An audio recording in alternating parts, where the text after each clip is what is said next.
রোদে দেওয়ার ঝামেলা ছাড়া এইভাবে একবার কাঁচা আমের টক মিষ্টি ঝাল আচার বানিয়ে দেখতে পারেন, যা বানানো তো একেবারেই সহজ আর খেতে তো ভীষণ ভালো হয়। সারা বছর সংরক্ষণ করে রাখা যায়। এই পদ্ধতিতে একদিন বানিয়ে দেখতে পারেন, আচার সারা বছর ভালোও থাকবে আর খেতে অনেক বেশি ভালো হবে। প্রথমে আমি এখানে 1.5 কিলোর মতন কাঁচা আম নিয়েছি। আমগুলোকে খুব ভালো করে জল দিয়ে ধুয়ে নিয়েছিলাম। এবার এক একটা আমকে নিতে হবে, পেছনের অংশটা অল্প করে কেটে বাদ দিতে হবে, তারপরে খোসাটা ছাড়িয়ে নিতে হবে। একইভাবে সমস্ত আমের খোসাগুলোকে ছাড়িয়ে নিতে হবে। আর আমের খোসাটা ছাড়িয়ে নেওয়ার পরে প্রথমে আমটাকে ঠিক এরকমই হাফ করে কেটে নিতে হবে। হাফ করে কেটে নেওয়ার পরে আবারও হাফ করে নিতে হবে। মানে একটা আমকে প্রথমে লম্বা দিক দিয়ে 4 ভাগে ভাগ করতে হবে। তারপরে আপনারা চাইলে একটু বড় সাইজের টুকরোও রাখতে পারেন, আর না হলে মিডিয়াম সাইজের টুকরো করেও কাটতে পারেন। এখানে আমি আর একটা দিককে প্রথমে হাফ করে নিলাম, তারপরে কিন্তু ঠিক এরকমই মিডিয়াম সাইজের মানে এক একটা লম্বাকে আমি 3টে ভাগে ভাগ করে নিলাম। আপনাদের যেটা মনে হবে, মানে বড় করে রাখতে চাইলে বড় করে রাখতে পারেন, মিডিয়াম করে রাখতে চাইলে মিডিয়াম করেও রাখতে পারেন। সমস্ত আমগুলোকে একইভাবে মিডিয়াম সাইজের টুকরো করে কেটে নিয়েছিলাম। এবার একটা কড়াইতে বেশ কিছুটা পরিমাণ তেল দিতে হবে। এখানে আমি 1.5 কিলো আম নিয়েছিলাম, প্রায় 250 ml মতন সর্ষের তেল দিলাম। তার মধ্যে হাফ চামচের মতন দিলাম লবণ, আর আমি হাফ চামচের মতন হলুদ গুঁড়ো দিয়ে দিলাম। এতে কালারটা খুবই ভালো আসবে। খুব ভালো করে লবণ ও হলুদ গুঁড়োটা তেলের সঙ্গে মিশিয়ে নিতে হবে। খুব ভালো করে যখন মিশে যাবে আর তেলটা গরম হয়ে যাবে, তখন এর মধ্যে দিয়ে দিতে হবে কেটে রাখা সমস্ত আমের টুকরো। আমের টুকরোগুলো কিন্তু একসঙ্গে পুরোটা দিয়ে দিতে হবে, আর এই সময় ফ্লেমটা লোতে করে দিতে হবে, তাহলে কি হবে, তেলটা গায়ে ছিটকে আসবে না। সমস্ত আমের টুকরোগুলো দেওয়ার পরে এবার আমি হাফ চামচের মতন কাশ্মীরি লঙ্কার গুঁড়ো দিলাম, এতে কালারটা ভালো আসবে। সমস্ত কিছু একসঙ্গে ভালো করে মিশিয়ে প্রায় 5 মিনিট এইভাবে মিডিয়াম ফ্লেমে নাড়াচাড়া করতে হবে, যাতে আমের মধ্যে যেটুকুনি জলজলে ভাব আছে সেটা না থাকে। আর এইভাবে তেলে নাড়াচাড়া করে নিলে আমগুলো একটু ভাজাও হয়ে যাবে। এতে কি হবে, আমের আচার বহুদিন ভালো থাকবে আর খেতেও ভালো লাগবে। প্রায় 5 মিনিট এইভাবে নাড়াচাড়া করে নিয়েছিলাম। এবার এর মধ্যে আমি দিচ্ছি চিনি। আমের টক অনুযায়ী চিনিটা দিতে হবে। এখানে আমি 2.5 কাপের মতন চিনি দিলাম। প্রায় 500 গ্রামের মতন চিনি দিয়েছি। 1.5 কিলো আমের জন্য 500 গ্রাম চিনি দিলাম। খুব ভালো করে চিনিটা মিশিয়ে নিতে হবে। ফ্লেমটা লোতে রাখতে হবে। এইভাবে প্রায় 10-15 মিনিটের মতন, যতক্ষণ না চিনিগুলো মেল্ট হচ্ছে। 10-15 মিনিট লো ফ্লেমে রেখে দিলে কিন্তু চিনিগুলো খুব ভালো করে মেল্ট হয়ে যাবে। কোনো রকম কিন্তু জল দেওয়া যাবে না, তাহলে আচার খারাপ হয়ে যাবে। এখন আমি আপনাদের 10 মিনিট পরে দেখাচ্ছি। আপনারা দেখুন চিনিগুলো মেল্ট হয়ে গেছে, আর ঠিক এরকমই কিন্তু জল বেরিয়ে এসেছে, মানে চিনিগুলো মেল্ট হয়ে জলটা বেরিয়ে গেছে। তেল জলটা খুব ভালো করে মিশে গেছে। এবার আমগুলোকে এইভাবে প্রায় 1 ঘন্টার মতনই রান্না করতে হবে।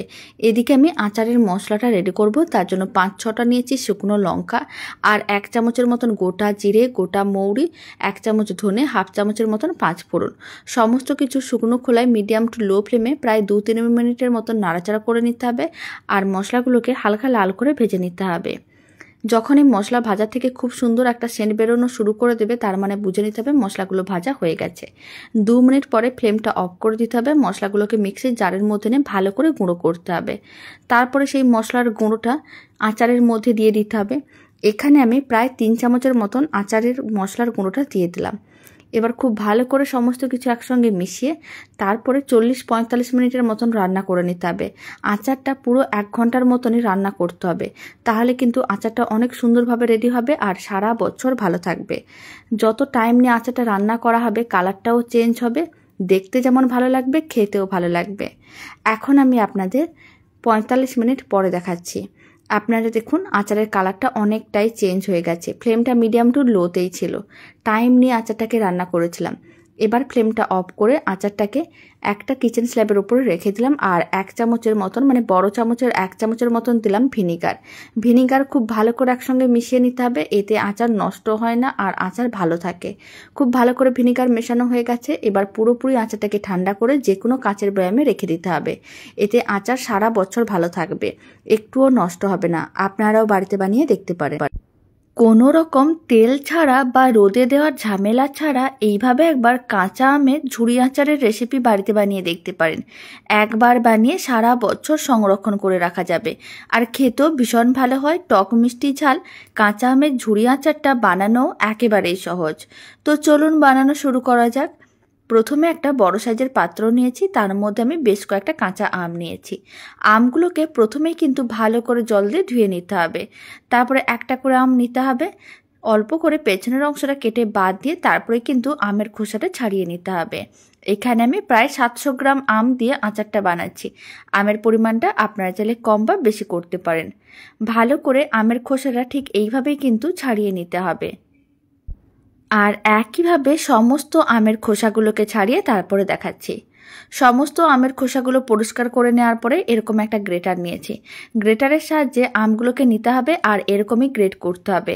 আঁটিটা বাদ দিয়ে পুরো আমটাকেই গ্রেট করতে হবে। আপনারা চাইলে বড় গ্রেটার থাকলে বড় গ্রেটারেও করতে পারেন, আর আমি এখানে মিডিয়াম সাইজের গ্রেটার দিয়ে গ্রেট করে নিয়েছি। সমস্ত আমগুলোকে গ্রেটারে গ্রেট করে নিয়েছিলাম আর আঁটিগুলোকে এক সাইডে রেখে দিয়েছি। আঁটিগুলোকে ফেলে দিতে হবে। আর গ্রেট করা আমগুলোকে মিক্সিং বোলের মধ্যে নিয়ে নিতে হবে। এবার একটা মিক্সির জার নিয়েছি, তার মধ্যে আমি 250 গ্রামের মতন চিনি নিলাম। এবার ঢাকনাটা বন্ধ করে চিনিগুলোকে ভালো করে গুঁড়ো করতে হবে। আমের টক অনুযায়ী চিনির পরিমাণটা কম বেশি করতে হবে। এবার আপনারা চাইলে চিনির পরিমাণটা বেশিও দিতে পারেন, কমও দিতে পারেন। এখানে আমি যে 250 গ্রাম চিনিগুলোকে গুঁড়ো করে নিয়েছিলাম সেই সমস্ত চিনির গুঁড়োটা গ্রেট করা আমের মধ্যে দিয়ে দিচ্ছি। আর খুব ভালো করে একসঙ্গে মিশিয়ে নিতে হবে।